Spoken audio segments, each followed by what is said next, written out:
नाशिकच्या काळाराम मंदिरामध्ये राष्ट्रवादी काँग्रेसचे नेते छगन भुजबळ आणि हेमंत गोडसे यांची भेट झाली। यावेळी हेमंत गोडसे यांनी भुजबळांचे चरण स्पर्श केले आणि त्यांचा आशीर्वाद घेतला।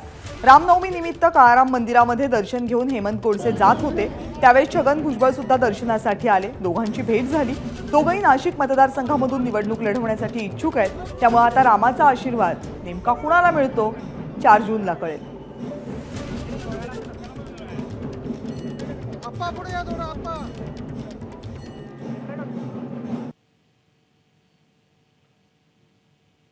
सर्वच महायुतीच्या उमेदवारांना देखील जास्तीत जास्त उमेदवार त्या ठिकाणी निवडून येऊ आणि आपल्याला देखील उमेदवारीची संधी लवकरात लवकर प्राप्त हो आणि यश देखील त्या ठिकाणी येऊ, ही देखील मागणी या ठिकाणी प्रभू रामचंद्राकडे या ठिकाणी। पण काय कधी जागा वाटप होईल? नाशिकची म्हणजे खूपच लांबलेलं आहे। मला असं वाटतं का 1-2 दिवसामध्ये निश्चित 100% या ठिकाणी यावरती एक सकारात्मक निर्णय होईल।